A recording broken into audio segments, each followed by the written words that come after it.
Un saludo cordial. En esta hora vamos a dar continuidad a lo que son los temas de distintivos bautistas. Pero para poder conocer las distinciones en el tema doctrinal y en su enseñanza, en esencia necesitamos hacer un recorrido de lo que es la historia de la Iglesia.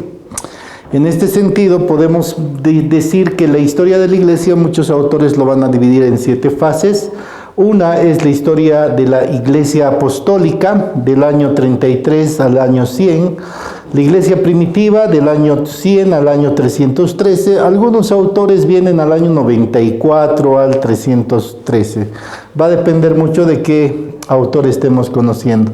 Luego viene el periodo del obscurantismo, ¿no? De los 475 al 1400, viene luego el periodo de la Reforma, que tiene que ver con una pre-reforma, con una contrarreforma, del año 1400 al 1650. Luego viene la Iglesia Moderna, del año 1650 al 1900, y posteriormente la Iglesia actual, ¿no? Así que quiero que pensemos en algo que es trascendental para nosotros. Jesucristo. Jesús, ¿no? Que viene desde la historia en un concepto de que es el enviado de Dios, entender a Dios como parte de lo que es la esencia divina y por ende tiene eternidad, ¿no? Estamos hablando de un Dios eterno que viene con trascendencia desde el Antiguo Testamento. Y en el Antiguo Testamento hay un principio que usted va a conocer que dice el Shema hebreo, que es Jehová nuestro Dios, uno es. Esa es la tradición de los judíos. Jehová nuestro Dios uno es, ¿no? En Deuteronomio capítulo 4, verso 6. Entonces, este Shema hebreo es el principio de toda la estructura del pensamiento religioso del Antiguo Testamento. Cuando nos acercamos a Jesús, encontramos una promesa. Jesús dice: yo me voy, pero voy a enviar al Santo Consolador, al Espíritu Santo. Por lo tanto, ustedes vayan al aposento alto y en el aposento alto van a recibir la presencia o el derramamiento universal del Espíritu. Entonces, el Antiguo Testamento tiene que ver con el proceso del cumplimiento de la ley. Cuando entramos al periodo del Nuevo Testamento, con la muerte de Jesucristo, entramos con el periodo de lo que muchos van a conocer, el periodo de la gracia, ¿no? Entonces, en el Antiguo Testamento, usted va a monitorearse por el tema legal, por el tema de la ley, el cumplimiento de la Torá, el cumplimiento de los 10 mandamientos y todos los principios que en este contexto, que los sacerdotes, que los levitas y todos ellos promulgaban para el comportamiento social, religiosa y cultural del pueblo de Israel. En cambio, cuando llegamos al año 0, cuando Cristo viene, Jesús inicia un nuevo proceso de pensamiento, ¿no? A tal grado que muchas cosas que los religiosos, como los judíos, ponían como normas de práctica, Jesús va a ir absolviéndolas, aboliéndolas, pero con un mandato. Yo no he venido a borrar la ley, sino he venido a cumplirla, ¿no? No he venido a abrogar la ley, sino a cumplirla. En este entendido, la culminación mayor para nosotros es Cristo. Cristo, para el Antiguo Testamento, conocido como el Mesías, ¿no? O el Salvador. Esta es la expectativa que tenemos de Jesús como un pueblo judío. Ahora, Jesús cuando enseña, Él enseña el tema de reino, ¿no? El reino de Dios se ha acercado. Entonces, Jesús viene y desarrolla el concepto de que por reino nosotros vamos a desarrollar una concepción diferente, y hay una esencia en el Nuevo Testamento, en el libro de Mateo, capítulo 16, donde hay una conversación entre los discípulos y especialmente con Pedro, preguntando: ¿quién dice la gente que soy yo? Tú eres el Cristo, Hijo del Dios viviente. Perfecto. Esto no te lo ha revelado carne ni sangre, sino mi Padre que está en los cielos. Y bajo esa confesión de fe, o bajo ese acto, yo voy a fundar mi iglesia. Entonces, el primer concepto que tenemos que tener es que la iglesia es de Jesús, ¿no? La iglesia es de Jesús. Hay un propósito marcado aquí. Y como hijos de Dios, la Biblia nos dice que hay una relación espiritual del uno con el otro. ¿Por qué espiritual?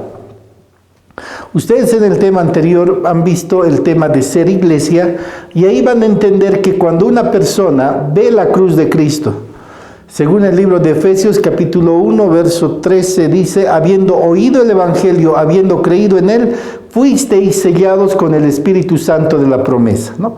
Ese sello del Espíritu ahora es la garantía de nuestra salvación y va a desarrollar su proceso. En primer lugar, darnos el fruto del Espíritu Santo. El fruto del Espíritu Santo, como ustedes conocen, es amor, gozo, paz, paciencia, benignidad, bondad, mansedumbre, fe y templanza.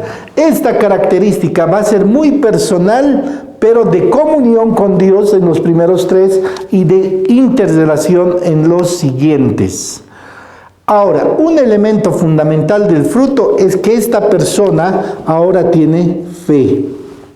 Por tener la presencia del Espíritu Santo, la persona tiene fe. Cuando tiene fe, tiene acceso a la presencia de Dios. Ustedes recordarán que en el Antiguo Testamento nosotros estamos destituidos de la gloria de Dios. Estamos apartados y separados. Se ha roto nuestra comunión plena, por eso vivimos en pecado. Ahora, cuando Cristo hace que nosotros tengamos la fe, nos está devolviendo aquello que en el original momento de la creación se denominó la imago Dei, la imagen y semejanza de Dios. Dios nos está devolviendo el imago Dei. En otras palabras, ustedes recuerdan el término potestad. En el Antiguo Testamento, en el libro de Génesis, capítulo 1, el hombre tiene la potestad. En el capítulo 3, el diablo engaña a la mujer, pero el hombre pecó deliberadamente, según las cartas de Timoteo, o a Timoteo. En este sentido, hay una consecuencia, que el libro de Lucas capítulo 4, verso 6, va a empezar a decirnos, yo tengo la potestad. ¿Y quién tiene la potestad? El diablo está hablando con Jesús en este relato y le está mencionando que él tiene la potestad, que a él había sido entregado y que él tenía la facultad de dar a quien le place y a quien quería. Pero cuando vamos a continuar con el relato, Cristo es llevado a la cruz del Calvario, muere en la cruz del Calvario, resucitando al tercer día, y el libro de Corintios dice, ¿dónde está, oh muerte, tu aguijón? ¿Dónde, oh sepulcro, tu victoria? Destruyó Jesús tu maldición.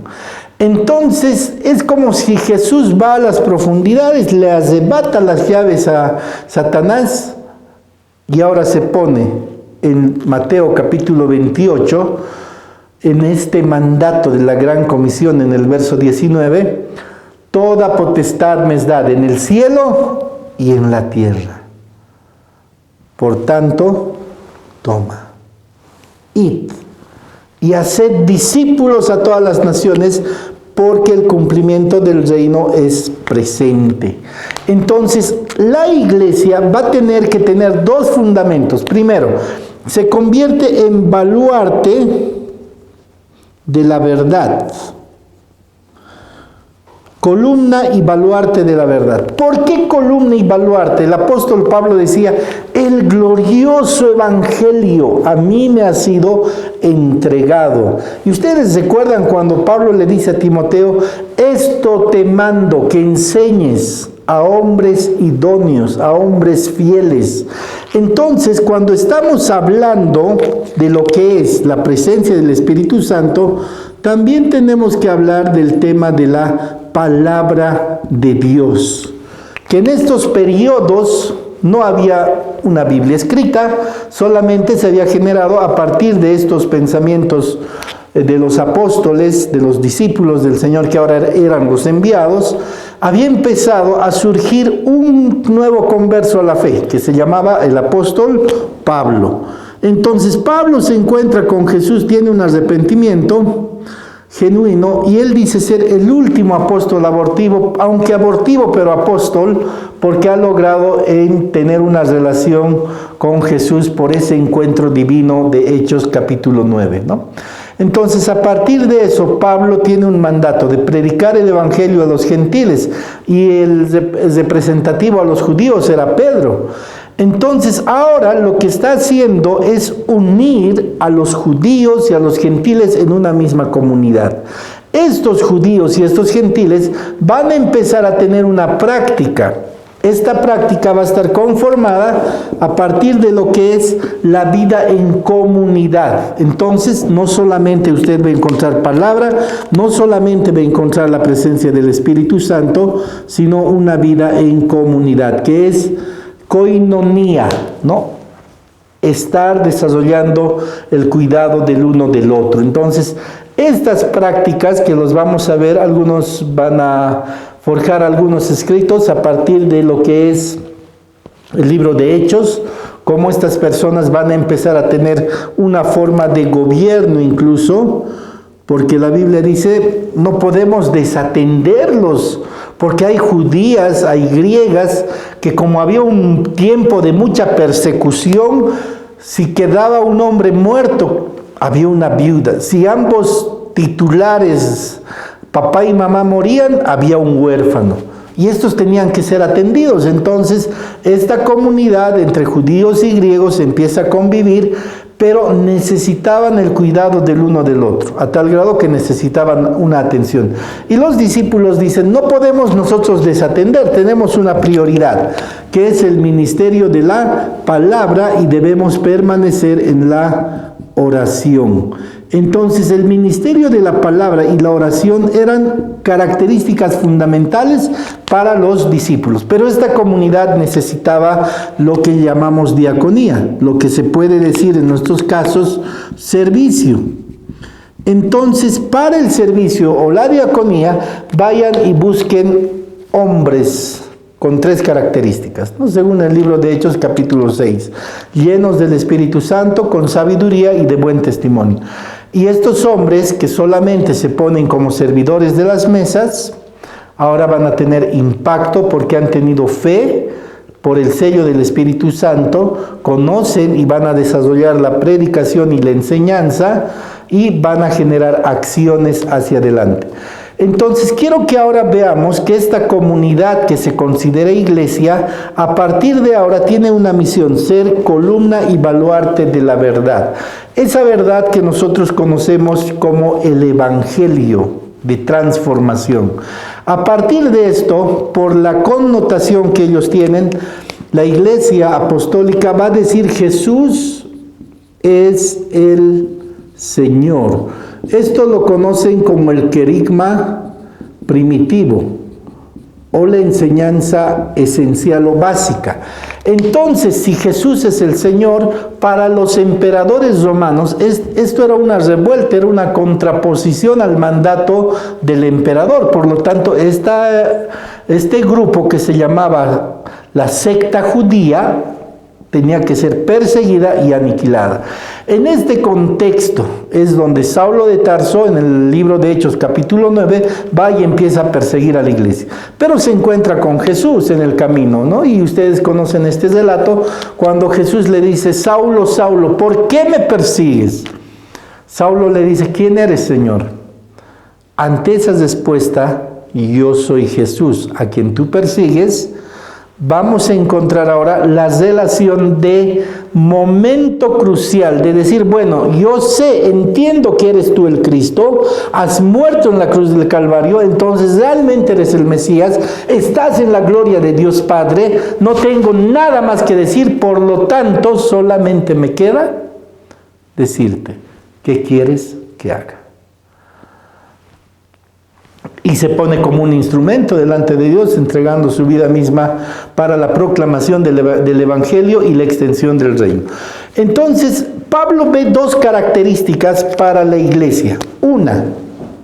La primera característica que tiene que tener la iglesia es la edificación del cuerpo de Cristo. La edificación del cuerpo de Cristo para la extensión del reino de Dios. Para la extensión del reino.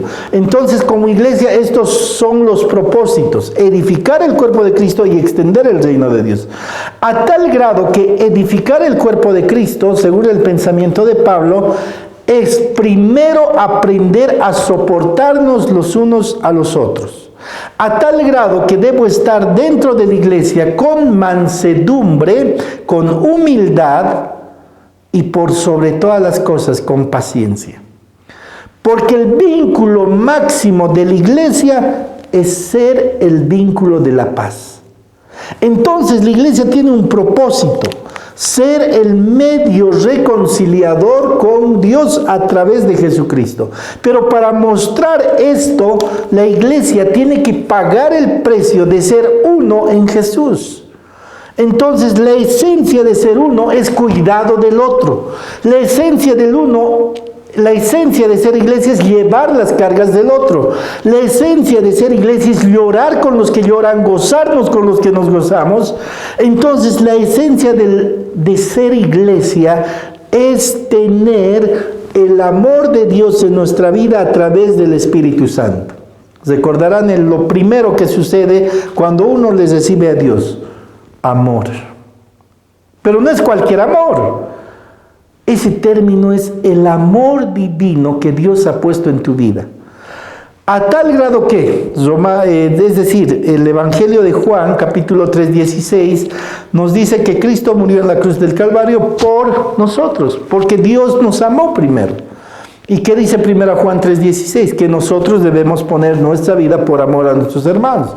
En los dos términos aparece el término ágape, que significa que la iglesia es la congregación de hombres y mujeres transformados por el Espíritu Santo y que tienen la vivencia del Espíritu de Dios y su dependencia cotidianamente. Y si eso sucede, usted puede tener el gozo, el amor y la paz de Dios en su vida. Y puede tener paciencia, templanza, mansedumbre. Entonces las características del Espíritu Santo van a estar en su vida, por lo tanto es parte de esta iglesia. Pero para edificar el cuerpo de Cristo, el Espíritu Santo va a desarrollar en usted lo que son los dones espirituales. A unos les dio los dones de pastores, apóstoles, evangelistas, maestros. Entonces usted va a considerar que tiene la capacidad de tener el don de Dios en su vida. Y dice la Biblia que el Espíritu Santo reparte dones como que Él quiere y a quien quiere. Muchos se preguntan, algunos tienen 2, tienen 3, tienen 4, tienen 5. Y esas personas que tienen el Espíritu Santo pueden desarrollar esos dones. Y esos dones nos sirven para edificar el cuerpo de Cristo y extender el reino de Dios. Entonces, el mejor don que una persona desarrolle va a ser su punto de acción hacia la comunidad, su punto de misión hacia la comunidad. Pero para poder resistir todo esto, tiene que ponerse la armadura de Dios. Porque hemos entrado en un proceso de batalla espiritual donde nosotros tenemos la victoria en Cristo, pero Satanás está como león rugiente buscando a quien devorar. Entonces, bajo estos conceptos iniciales de ser iglesia, podemos decir que los primeros cristianos empezaron un primer periodo denominado el periodo apostólico. Es decir, hasta que el último apóstol de Jesucristo vivió, este periodo concluyó. Como habíamos dicho, algunos creen que es el año 96, por así decirlo, algunos lo escriben como el año 100. Ese primer periodo lo vamos a conocer como la iglesia apostólica, ¿no? Entonces, lo más fundamental de este periodo es que viene del año 33 al 100. La iglesia primitiva del año 100 al 313, y luego vamos a tener la iglesia imperial del 313 al 475, y luego tenemos el periodo obscurantismo del 475 al 1400 y la iglesia de la Reforma de 1400 a 1650. Luego tenemos la edad moderna hasta los años 1900. Ahora, lo que tenemos que entender de alguna manera nosotros, es que el Espíritu Santo no terminó de escribirse con el libro de Hechos, sino que el Espíritu Santo ha ido trabajando continuamente hasta el día de hoy.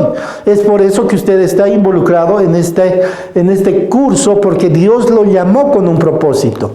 En este sentido, vamos a decir que aquí en el periodo apostólico habían judíos, griegos, habían judíos conversos. Entonces, los judíos conversos son aquellos judíos que han ido a profesar la fe en Jesucristo. Ahora, los griegos han sido helenistas, vivían fuera de Palestina, pero profesaban lo que era la religión cristiana, es decir, las enseñanzas de Jesús. Y luego teníamos a los gentiles. Los gentiles comúnmente se consideraban las personas que no eran parte del pueblo judío, pero que tomaban la decisión de servir a Dios, ¿no? Entonces, estas comunidades se conforman en el periodo del periodo apostólico. Ahora, vamos a pensar un poco en la iglesia primitiva. Dentro de la iglesia primitiva, aquí vamos a tener persecución.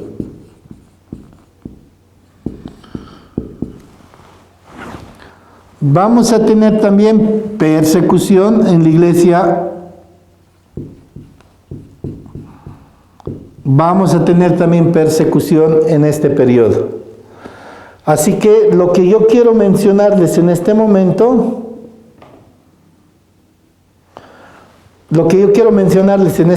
es que la persecución era constante. Aquí ustedes van a encontrar a Nerón, ¿no?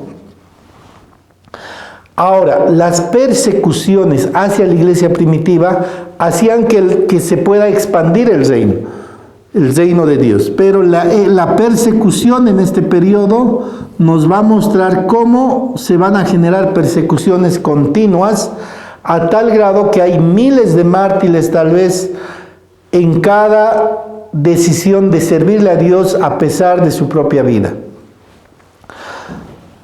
¿Por qué le llamamos la iglesia imperial del año 313 al 475?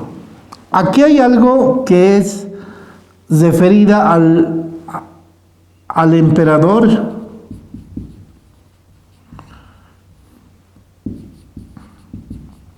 Hay un edicto de Milán. ¿Por qué le llamamos iglesia imperial? Porque la iglesia se une al imperio y se hacen una. Y el emperador declara a la iglesia como una religión oficial. Entonces se hace que el tema de ser iglesia va a empezar a tener incluso dominio sobre los reyes por el papado que van a imponer a partir de la sucesión apostólica a Pedro. Ahora, aquí la iglesia imperial empieza a tener procesos de corrupción, se tergiversa la escritura sagrada y tienen prácticas que no son nada bíblicos como en el periodo de la iglesia. Entonces esto nos lleva a nosotros a entrar al periodo obscurantismo. ¿Por qué se llama el periodo obscurantismo? Se llama el periodo del obscurantismo porque realmente se han apartado de las bondades de Dios y aquí la base ha sido la religión. Pero una religión que no es lo mismo que el evangelio transformador, no es el reino de Dios, no es la iglesia, es más una religión humana que se aparta de las bondades de Dios y que como el dominio estaba por la iglesia, no permitían a nadie analizar, pensar o hacer cosas como esas.